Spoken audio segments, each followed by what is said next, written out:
When I first got into the national CEO job, we had accountability issues all over the organization, and we had to take those on and change governance. And inertia fights back. Inertia does not want that the status quo does not want to change. Yeah.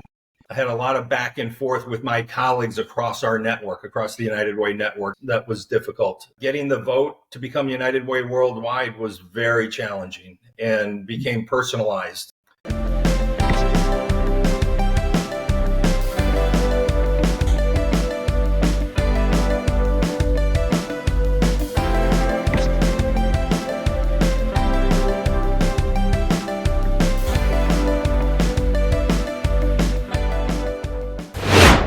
Hello, my friend. Welcome to Bold Conscious Connections.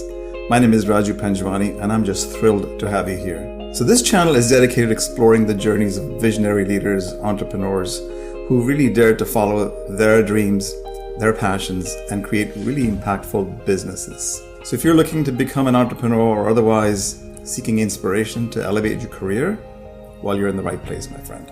Let me say, why do I do this?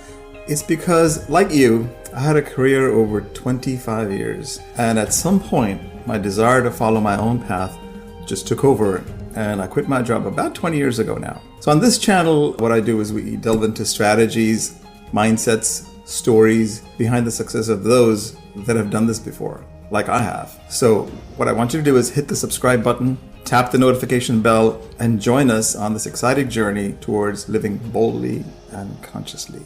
Well, today I'm honored to welcome Brian Gallagher to the show.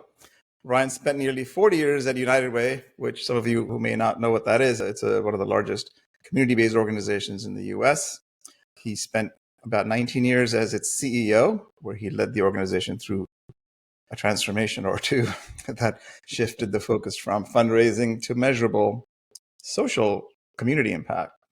His leadership expanded United Way's reach globally, and his initiatives like, I guess it's the Live United campaign, made lasting impact.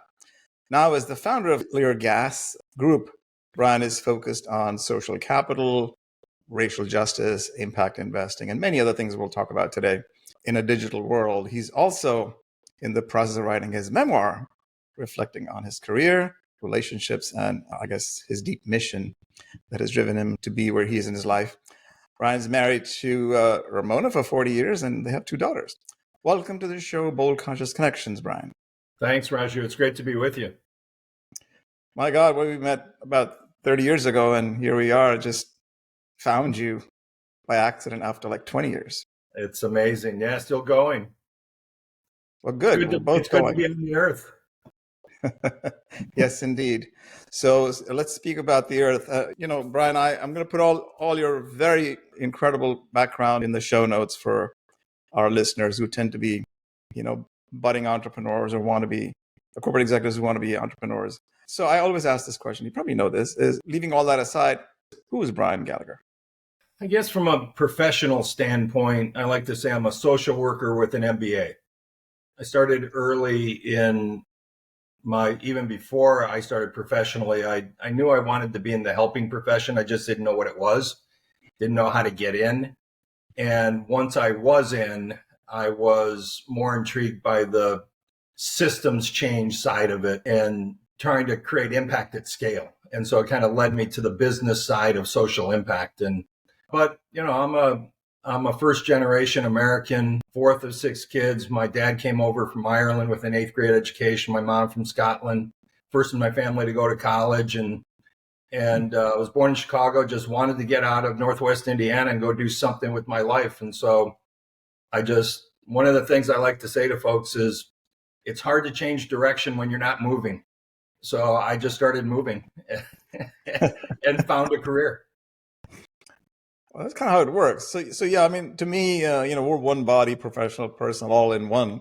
Of course, we play different roles across, our lives. So I appreciate the answer, because if we don't move, we don't know who we are, right? We find out who we are as we act. The first thing I usually want to talk to people about is what their turning points are in lives. And that, we all have many, given how long we've lived in our 6+ decades in this body. Brian, you've navigated some incredible transformation. I've seen you in action when I was on the board. As you look back while writing your memoir, let's say even what stands out for you as either a turning point or two where you made a decision that shaped not just your career, but your life and the organization's future was an outcome? Yeah, it was, it's funny, the book that I'm writing, I don't know if struggle is the right word, but I went back and forth of whether to write a management leadership book on how to run a nonprofit, or did I want to write a memoir? And one of the things I learned over my career in life is that I couldn't separate the two. Who I was as a leader was completely influenced by who I was as a person. And for both good and bad, my professional life started to affect my personal life. And so I just wrote so my turning points are always some confluence of both. And the book is in 3 parts. One is kind of growing up, and the part of that book's called Hunger is a Good Sauce, just being hungry and pursuing things. The second part is my professional life, and the third part is how do you transition from almost 40 years with one institution and how difficult that is. Probably the first turning point is when I decided to go to college, because we really didn't talk about it in my family. And one of my best friends had decided he was going to go to college, and I made college visits by myself and pursued it on my own.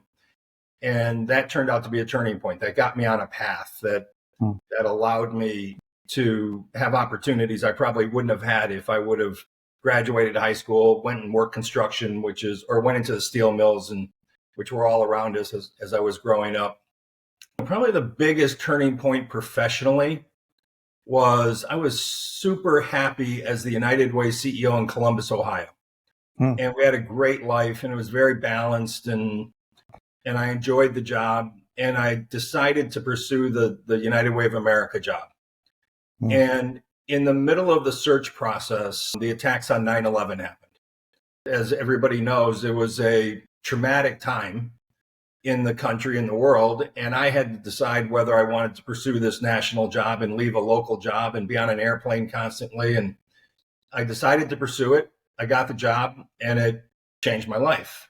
The third turning point probably was, we'd been through several transformations at United Way. We had changed the governance structure. We changed the mission. We created the worldwide organization.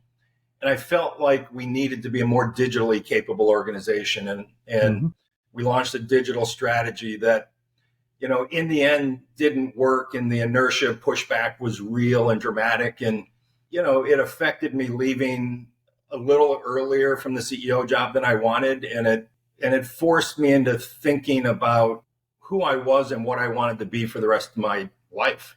The job had defined me so much that it was quite honestly a struggle to find myself again. And, turning points, people think about turning points as like lightning bolts. I think they're really, kind of periods in time, and you're leading up to one.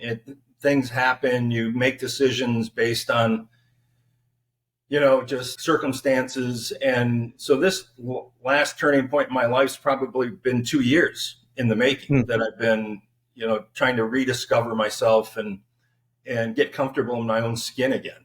And so those are the three. And then the book kind of reflects that I just can't separate the two. It's, and by the way, that's for both good and bad. It's not always good to allow your personal life to be affected so dramatically by your professional life, or vice versa, probably. Well, as I said, we're one person, so we permeate both sides, and then you just don't know who is getting affected by what. And then that's right. Unless there's an incident or some other situation that causes you to reflect as you were doing. So I was going to ask you this question later on, because listeners obviously probably juicing it all up and saying, wow, this is crazy. They're in their jobs 20 years, whatever. Should I leave now and all that? So based on what you just described, I usually would ask you towards the end, what advice, because that's not a good word, advice, but what should they be reflecting based on your journey about where they are, and say, hey, should I have waited this long, 40 years? Or should I wait another 20 years? Yeah, it's so interesting, because if I had a nickel for every time I said to people, leave sooner rather than later, nickels don't make you rich, but I'd have a lot of nickels. I know that. And trust your instinct, listen to your gut, better to go early rather than late. And it feels probably riskier to go early, because when you go early, think of professional athletes. When you look at athletes and say, wow, that person went out and they were like at the top of their game.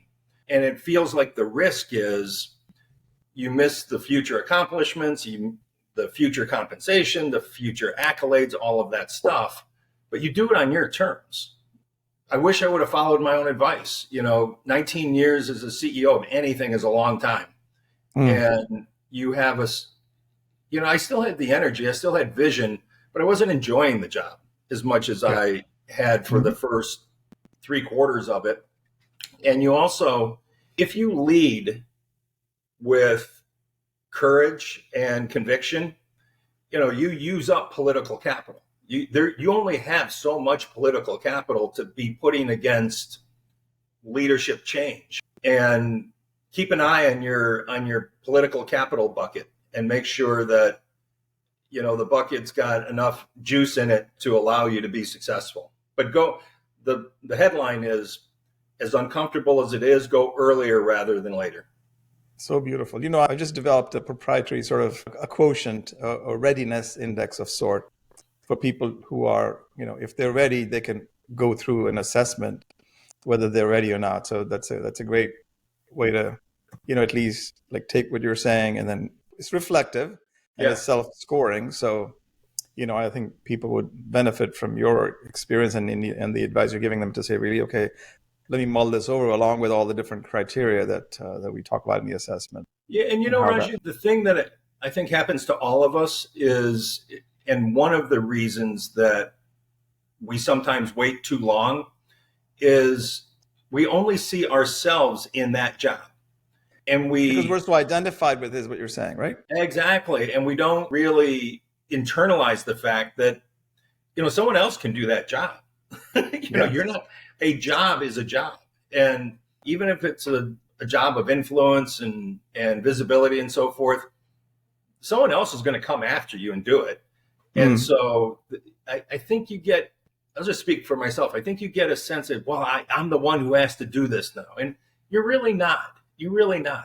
It's you're doing it right now, but there will be another person who comes behind you and does the job again. It's just the way it works.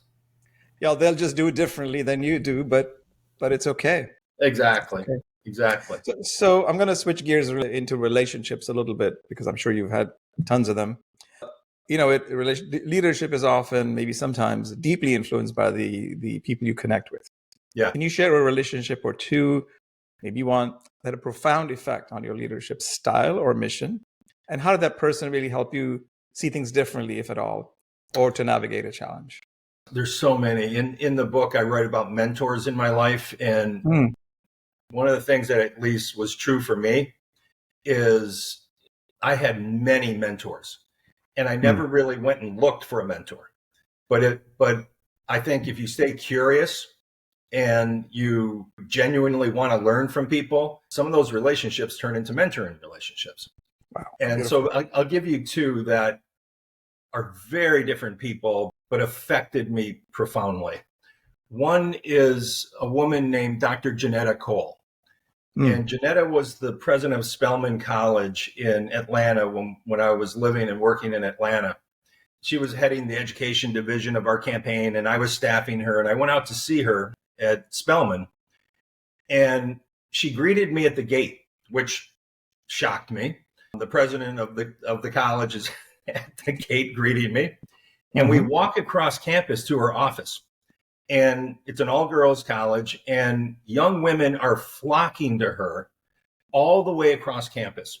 She knows every one of them by name. She knows their personal circumstance. She gives them exactly what they need: encouragement, direction, whatever it is. And I've seen her do it 1,000 times.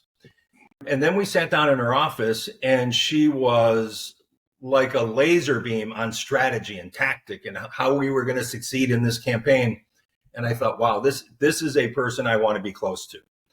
And she turned out to be a mentor for a lot of different things for me, but diversity and inclusion was something that I leaned on Janetta all the time for. I'm the father of two daughters, and I would ask Janetta all the time, give me advice on, how I should be interacting with Maggie or Katie at this point. And she once said to me, Raju, that, Brian, I want you to observe interactions in public settings with your wife and daughters and see how people treat you and treat you differently, even when you shouldn't be the person, like the focal point of this interaction. Right. And I started doing it, and she was absolutely right. She became my mentor in how to lead with. I'll give you last thing I'll say to Janetta. She came on our board. I was the chief operating officer in Atlanta. She leans over to me during a board meeting and asked me a question. I can't remember what it was. And I gave her an answer, and it must have been like a B school answer. And she leans back over and she says, Brother Brian, I'm an anthropologist. I want to know how it affects people. And I thought, okay. And so there are lots of, so Janetta was that for me. And by the way, she's still my mentor. She's in her mid to late 80s, and she became a mentor to our younger daughter, Maggie. And she's mentored Maggie. The second person, very different, is a guy named John Lechleiter, who's the retired CEO of the Eli Lilly Company. And John was our board chair at United Way Worldwide. He was the most effective volunteer leader I've ever known. He's a chemist by training. He has this long-term view of the world because, drugs make it to market once every 10 years, maybe. He was the best manager I ever worked with. He cared about people. I would go to his office for, just regular updates. And John would sit at the conference table as we were meeting and take notes.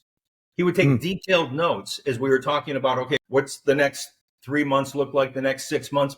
And then when you got to the board meeting, John had his notes and he was working off those notes, and he had turned his notes into kind of objectives for the meeting.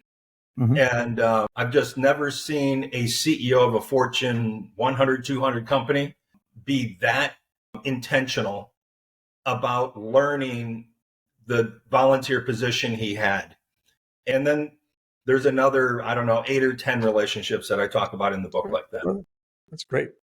Well, it's so important, right? That you have such influencers in your life that make you see things differently and grow as well. Well, and if I go back to growing up, I had my father was a very difficult man, and it turns out that I had a father figure in my life who was the father of a good friend, and he gave me what I needed from a father. Yeah.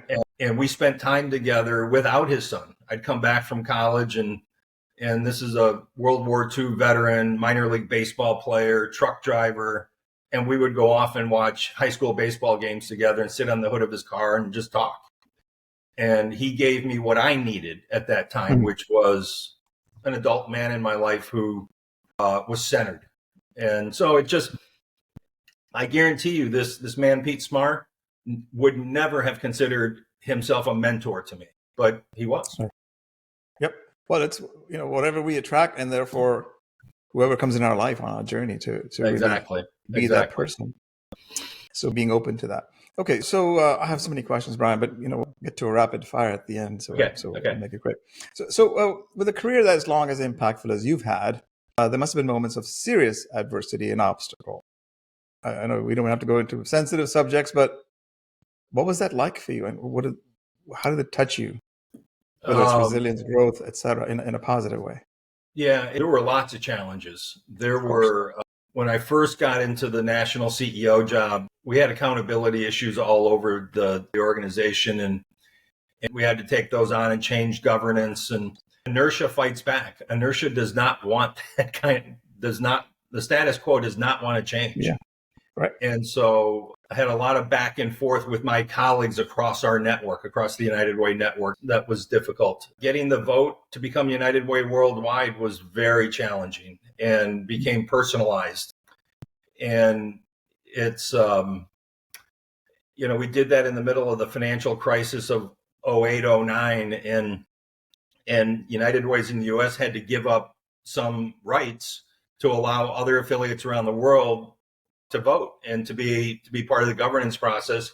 Mm. And I remember there were 1,000 votes at our annual meeting in Detroit that year. And I didn't know the outcome about whether we would make the shift or not.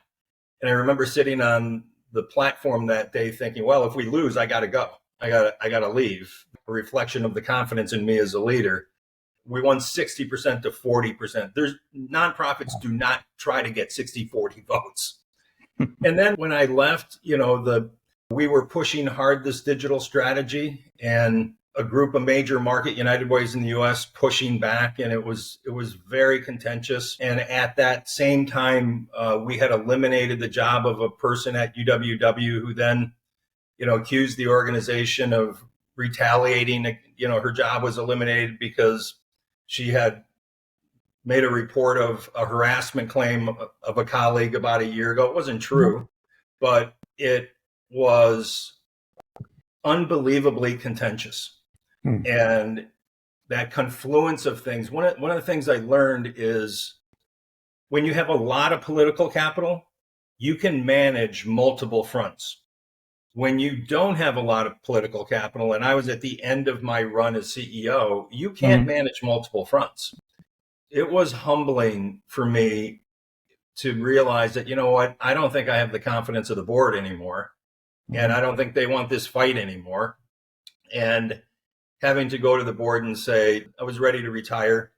And I was actually on the search committee to find my replacement. I went to the board chair and said, I think I should go. It's just, it's too contentious. It's too, Sure.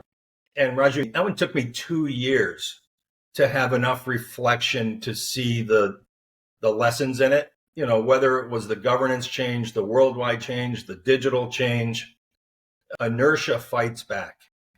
And a lot of times the pushing back is not just professional, but it's personal.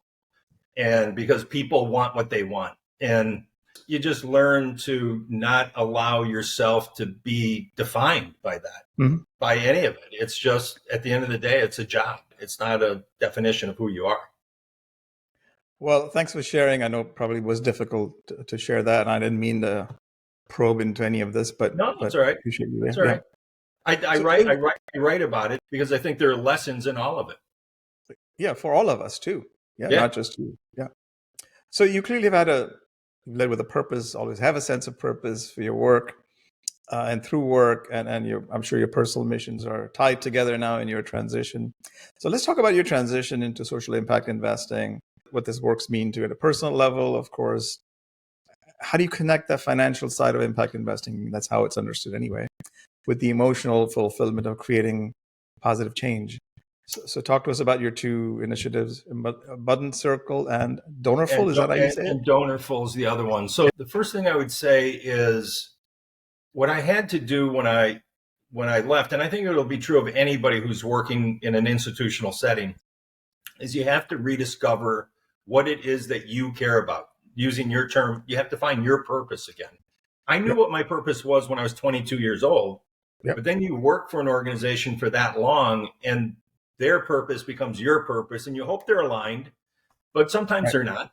So I went through the discovery of, I didn't just land on impact investing and racial justice and social capital using digital technology.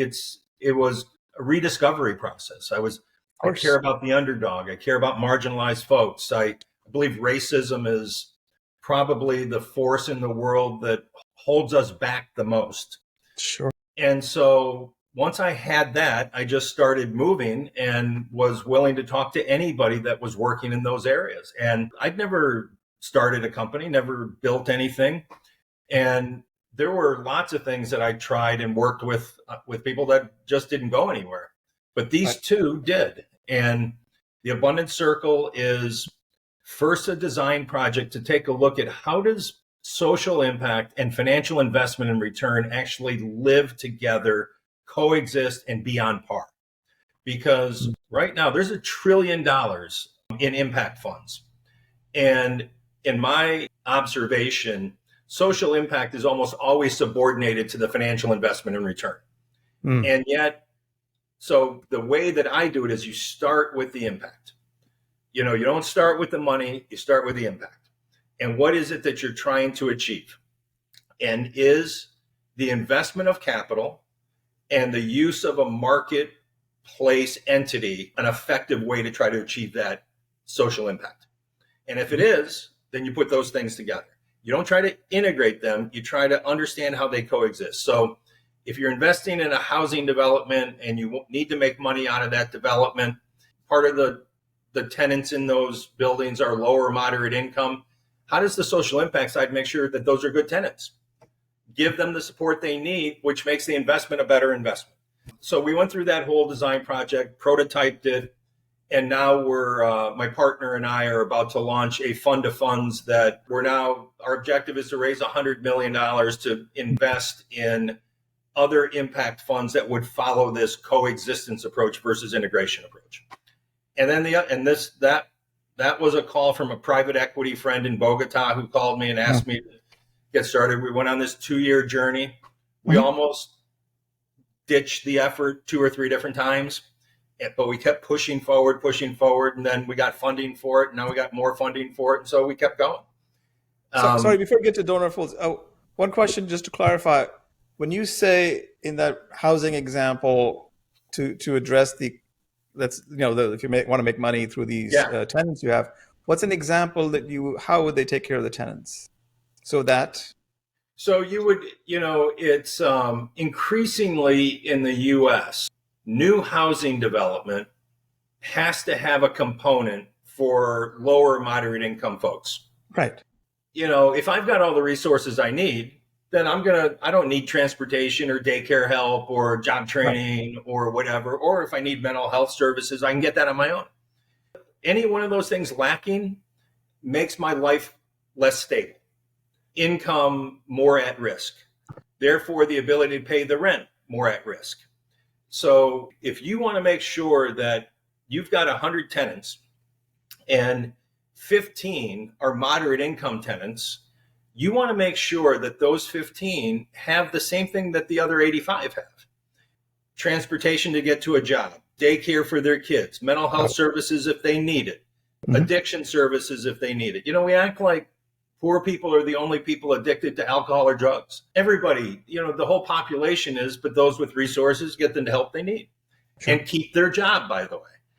And if those 15% stay stable in their lives and they're not turning over, that's cash. That's cash. Yeah. And it de-risks the investment. Okay. And just trying to clarify. Okay. And there's billions of dollars from government and philanthropy going into those kind of services, and then there's billions and trillions of dollars going into economic development and investment of capital. They just don't meet very often. And I think the world is trying to integrate them right now. And instead, I think they should be running parallel and better understanding each other to achieve both the financial return and the social impact return. So that's the second business is, again, a private equity friend called me up and asked me if I wanted to start a philanthropy services business. I'll share one of the things I know you write about and talk about is the perseverance you need in this. He and I, we've known each other for 15 or 16 years, but he and I, before we came up with any idea, we had a weekly phone call and we talked every week for a year before we came up with any idea of starting a business. After a year and iterating these ideas and thoughts, we said, maybe we have a business here.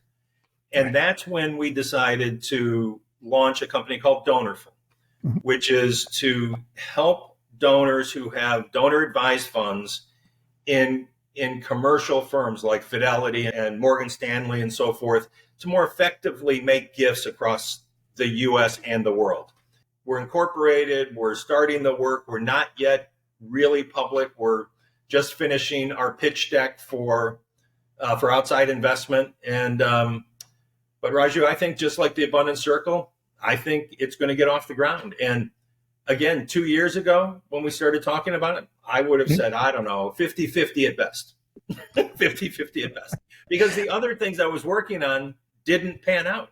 And I said, okay, well, that's fine. We tried that and it didn't work. Yeah. So, this podcast is called Bold Conscious Connections. So Bold you're clearly a very bold man. You've done a lot of things in your life and you've taken some action, perhaps delayed, but that's okay. Yeah. What do you do to stay grounded? What are your consciousness practices, if any? I mean, you got to have a lot of pressure. You've had it all your life, but now in this last few years of, is there a daily Yeah. practice or ritual that really grounds you? You know, what's really interesting about that question is that for all the years that I had this incredible, stressful job, besides, trying to work out, exercise regularly, I really didn't have anything. It was the job was it for me. Since I've left that in the last 3 or 4 years, it's I get up every morning and I'm not a religious person, but I say a prayer. I meditate every day. I do yoga 4 or 5 times a week. It's unbelievable. My wife told me for, I don't know, 15 years I should do yoga. And I said, nah. And in the last 3 or 4 years, I've been doing yoga 4 or 5 times a week, and it's changed my life. For anyone who's a golfer out there, it also improved my golf game. So that's an added benefit. And I've increased my exercise. So it's both mental and physical. And one of the things I write about in the book is spirituality. And again, I grew up Catholic, and I was not a good Catholic. I'm still not a good Catholic. But my faith was important to me. And what I realized that even more so is my spirituality was important to me, trying to understand or just trying to get connected with who I was completely. And meditation and yoga helps me do that. And prayer is my way of essentially a nod to, I know there's somebody else or something else, and I don't know exactly what it is, but I'll nod to you every day. and I'll give you that. I'll give you that because I'm not smart enough to know the alternative. Right. So for those listening, what should they be thinking that, I should wait till I'm 60 years old to start? No. I wish I would have done what I'm doing right now 10 years ago. But having said that, I still have a little runway, not as much as and so I love what I'm doing right now. I'm confident that the two things that I'm working on are going to be successful at some level. But to me, right now, I love the pursuit. But sure. I would say this, Raju, it's easy for me to say that I would have done it earlier, but I didn't. And one of the reasons I didn't, there's 2 or 3 reasons. I wasn't willing to risk the title, the compensation, the accolades that came with the job. Sure. I'm very involved in my alma mater right now. And I said to the president of the university recently, or a year or so ago, I said, one of my greatest fears when I left the United Way CEO job was that I don't know that I'll ever make another decision of real consequence anymore. And so I was afraid of not being in the game anymore. And so it's easy for me to now say to folks listening, do it earlier. But I recognize when I say it that it takes courage. And you do give up some things that are known. But, I probably would be doing this work a little differently right now if I would have done it 10 years ago. I probably would be doing something to make sure that there was real income that was associated with the entrepreneurial startup stuff, not a job, but something that was driving income that allowed me to build the business. And so all that said, I know I rambled a bit on that. I wish I would have done it earlier because I love the pursuit right now. It's challenging me in a way that hasn't been the case in a long, long time. Awesome. So before we get to a quick rapid fire, I just had one question. Now, when you think about your impact, and I know you're communicating that through your books, I'm sure there are stories you may want to share with the audience, maybe not right now. What do you hope will be your lasting legacy for you? In other words, how do you envision the next generation of leaders or whoever's going to be reading your book based on the foundation that you've built? Yeah, at one point in one draft of the manuscript of my memoir, I actually had a chapter called Legacy. Mm-hmm. And I took it out and thought to myself and to the person that's helping me, I'm writing the book, but my former chief of staff is helping me stay disciplined and organized. It's not my job to write a chapter on what I think my legacy is. That's Having said that, what I hope people will remember is for all the success and all the failure, I always put community first. I always put the human in the center of the decision making. And sometimes, over the long term, that works. Sometimes over the short term, you get hurt doing that. When you put community first, your institution second, and yourself last, and you put humans at the center of your decision making, institutional forces sometimes fight against that in the short term, and it can be super painful. But I hope what people will remember is I never compromised that. Never started with my own personal interests. Always tried to make decisions in the best interest of community, defined in its largest, greatest sense, with humans at the center. Awesome. And that's, I guess, the last thing I'll say about legacy is the value of writing about it is that I had to truly reflect on it and had to be honest with myself. Is that true? Did you really stay true to that? And for the most part, the answer for me is yes. And so I'm good with it. That's great. All right. We're ready for some quick rapid fire. Hopefully we talk about things we didn't cover. Okay. So what's the book that's shaped your leadership approach, if any? I'm trying to think, what was the name of the book by Michael Lewis, who wrote This Is Strange, who wrote the book Moneyball, wrote a book about the pandemic that I read during the pandemic that had the greatest impact on me. Because what it talked about was public health in America. Yep. And how the pandemic spread, how there were local public health officials who actually saw it coming, started to take steps to try to control it, and folks at state and federal levels blocked them. Got it. Okay. If you could have dinner with any leader from history, who would it be and why? Probably Abraham Lincoln. Why? I can't think of a person, at least in my U.S. context, that had a more turbulent, consequential set of decisions that he had to struggle with than Abraham Lincoln, and probably paid with his life early that he put the human in the center. That's awesome.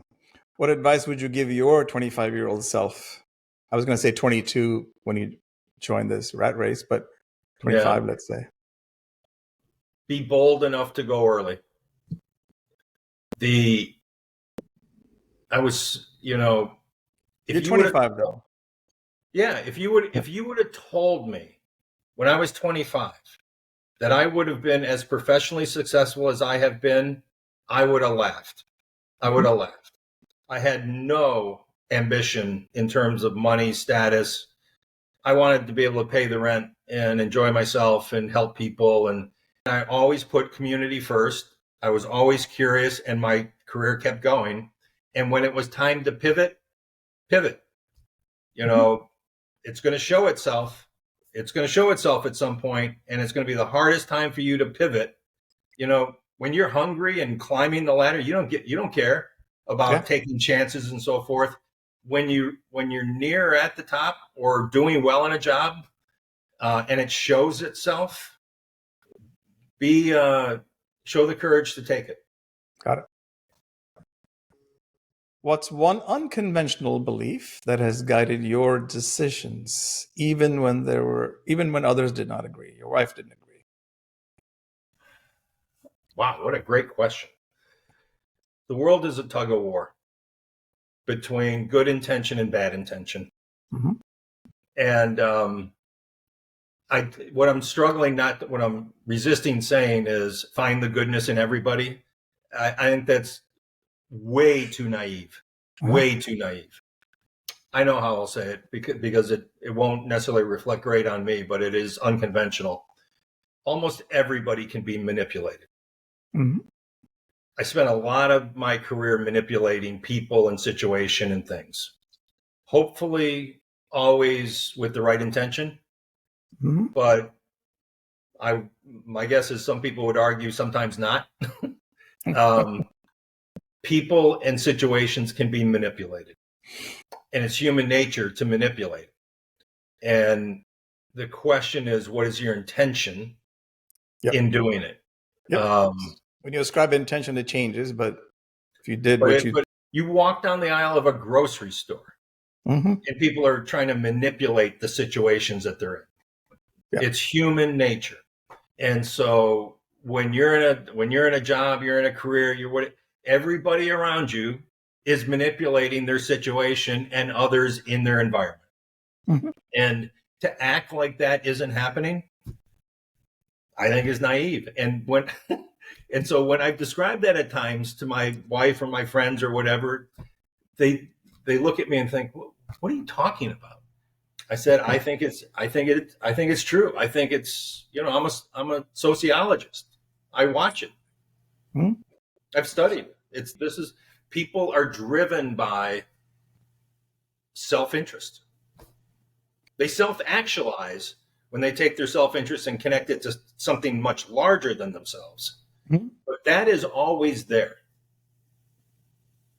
I'm going to have to go back to this and listen to this again. It's really cool. And so will you. I know. Well, I haven't, Raju, I haven't thought about that in a long time. And that's why it's rapid fire. And I will say that now, even just as I articulated it again, I've had to check myself many times over the years about, okay, what are you doing here? Why are you thinking that way? But it's unconventional, and hopefully almost always for the right reasons you do it. But all right, well, here's an antithetical question. What's a moment in your career that you've actually loved to experience again, if you could? The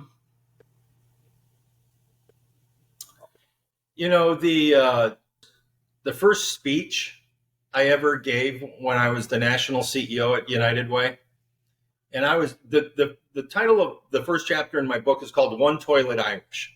So Toilet Irish means you grew up poor Irish, and I really didn't have a lot growing up. It took me a long time to figure out just how to act in certain situations, how to dress and so forth. And I find myself now in this job.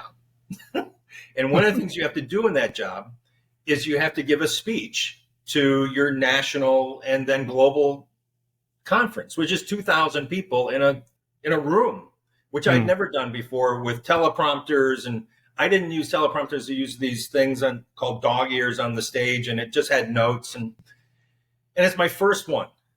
And so my wife and our daughters are there, and I've got this speech ready, and I start the speech as I always do, all my speeches, by just some informal chatter. Well, the person who's running the teleprompter thinks I'm now into the speech, and he starts running my speech. and my heart has dropped to my stomach because I realize my speech now is 10 minutes into that teleprompter. So what I said, hey folks, look, here's what's happening. And I just said to 2,000 people in the room, these things are called dog ears. I've got my notes on there. The person running teleprompter thought I was giving a speech. We've never worked together. He started running it. So we're going to start over. Okay. And I said, please run the speech. And I did this in front of 2,000 people. And the lesson was they loved it. They loved it. It took all the tension out of me. And it was probably one of the most important speeches I've ever made, because it was, where are we going? Right. And who are we? And so forth. And the reaction that I got from my friends, because remember, I've been in United Way for 20 years by that point. Right. And so my friends and colleagues came up and reacted in a way that said, keep being yourself. Keep being yourself. As, and I've, you're just one toilet Irish at the end of the day. Yep.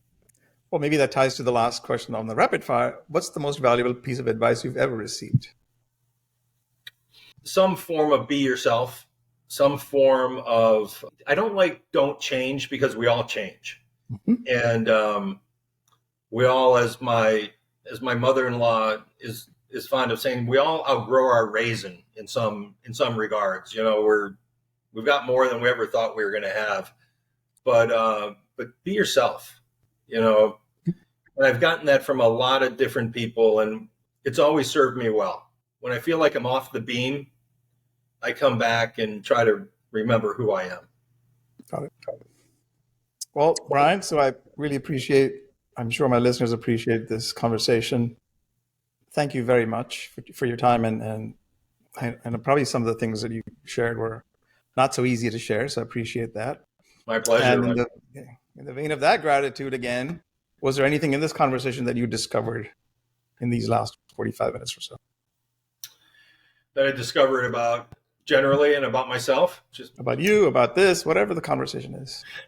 Yeah, I mean, it's you just used the word, the importance of gratitude, the importance of one of the things I've written about and I try to reflect on is, life is found in front of you, not behind you, and be grateful for what you have now and what the future potentially holds for you. And the more time, I just realized that just this conversation makes me think that, the more time you can focus on today and what gets you up today and motivates you today is it actually allows you to look at even painful chapters in your life and put them into the kind of context that matters. Because at the end of the day, most people care about their own lives. And so whatever is churning inside of you, and this is now me saying, it allows me to share things that I probably wouldn't have shared 3, 4, 5 years ago. And it's just, what it makes me realize is that's good medicine. Beautiful. Well, thank you for your grace. Thank you for your presence. And I hope that we bring you back for your book launch at some point. I'd look forward to that. Yes. All right. Thanks, Raju. Take good care, Brian. Thanks so much. Bye-bye. Thank you, my friend, for tuning in to another episode of Bold Conscious Connections. If you really enjoyed this episode, give it a thumbs up, please, and subscribe for more inspiring stories and insights from top entrepreneurs and leaders. So that button is right below here. And also hit the notification bell, that thing next to subscribe, so you'll never miss another episode and any of our latest content that I post, usually every week. I'd love to hear your thoughts and questions, so drop them in the comments below.